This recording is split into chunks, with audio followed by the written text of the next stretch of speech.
भाई सारे किसान भाइयों ने सब हाथ जोड़कर राम राम। साथियों, आज ये हमारी पूरी टीम है, आप देखोगे यहाँ पे जिला सोनीपत के गोहाना हल्के के गांव में आज सुबह से यहाँ पे डोर टू डोर प्रचार कराया जा रहा है। प्रचार किस चीज का? किसी पार्टी का नहीं, किसी कैंडिडेट का नहीं। प्रचार कर रहे हैं हम अपने किसानी मजदूरों के मुद्दों का। हम गांव गांव में घर घर में जाकर लोगों को ये समझाने का प्रयास कर रहे हैं कि भाई सत्ता में जो पार्टी बैठी है ये वो पार्टी है जिसने पिछले 10 साल में किसानों के ऊपर बहुत ज्यादा अत्याचार कराया, मजदूरों के ऊपर अत्याचार कराया, बेरोजगारों के ऊपर अत्याचार कराया, कर्मचारियों के ऊपर अत्याचार कराया। चाहे वह किसानों का जो हमारा पहले 13 महीने आंदोलन चला और अब लगभग 8 महीने से हमारा आंदोलन चल रहा है, चाहे इन दोनों आंदोलनों की बात हो। पहले वाले आंदोलन में हमारे 750 भाई किसान भाई शहीद हुए थे, अब की बार हमारे 34 किसान भाई शहीद हो लिए, 433 भाई घायल हो लिए।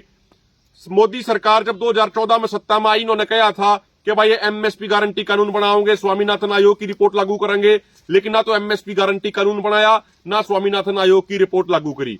तो मेरे भाइयों, ये वो योद्धा हैं जो इस सरकार की नाकामियों को, इस सरकार की विफलताओं को, इस सरकार द्वारा तमाम वर्गों पे किए गए अत्याचारों को घर घर में जाके लोगों को बता रहे हैं, लोगों को ये जगा रहे हैं कि भाई 5 तारीख को जब आप वोट डालने का काम करो तो इन सारी ज्यादतियों ने, इन सारे अत्याचारों ने, इन सारे जुल्मा ने याद राखियो जो भारतीय जनता पार्टी ने पिछले 10 साल से सत्ता में रहते हुए हमारे ऊपर करे हैं।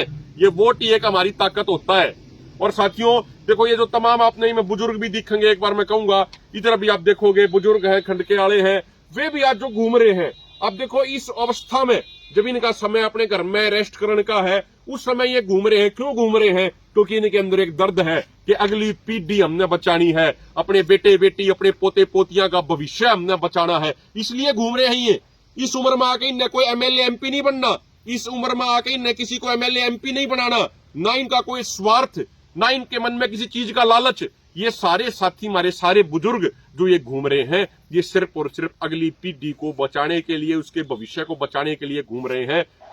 लगभग 12:30-1 बजे का टाइम है। वे इस दोपहरी में ये गली गली में घूम रहे हैं, दोपहरी का घाम कती, उसके बावजूद घर घर में जाकर लोगों ने जगा रहे हैं, बैठकों में जाकर लोगों को समझा रहे हैं।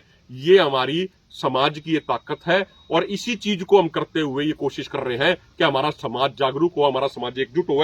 आप देखो इस तरीके से जैसे ये पर्चे हैं, ये पर्चे भी हम लोगों के घर घर तक पहुंचाने का कार्य कर रहे हैं। इस पर्चे में यही बात लिख रखी है कि भाई पिछले 10 साल में किसानों के साथ क्या हुआ, पहलवानों के साथ क्या हुआ, मजदूरों के साथ क्या हुआ, बेरोजगारों के साथ क्या हुआ। लोगों को हम ये बता रहे हैं कि भाई यह सरकार न्यूका के सत्ता में आई थी, हम राज में आए तो 2 करोड़ नौकरी हर साल नौजवानों को देंगे।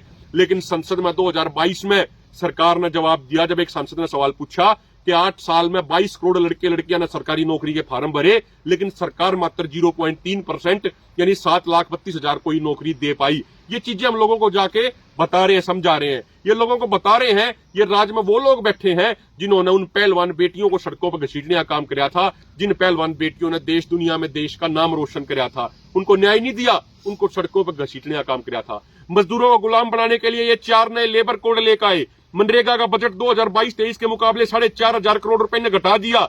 सफाई कर्मचारियों को इन्होंने पीटने का काम किया।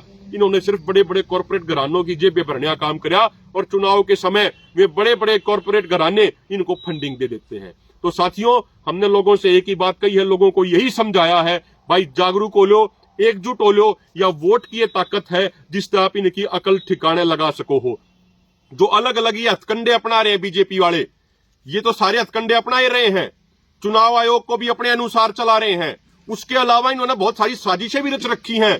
पहले तो बात होया करती बी टीम की, बेरानी कितनी टीम इनने अपनी खड़ी कर रखी है, ABCDEF कितनी इनने टीम खड़ी कर रखी है। हम आपको सिर्फ एक बात ये कहना चाह रहे हैं, जो बीजेपी के विचार वाले जो लोग हैं, जो इनको सहयोग करने वाले लोग हैं, जो इनका समर्थन करने वाले लोग हैं, चाहे परोक्ष रूप में समर्थन करते हो चाहे अपरोक्ष रूप में करते हो, उन सबको हमने सबक सिखाने का काम करना है 5 तारीख को अपनी वोट के माध्यम से।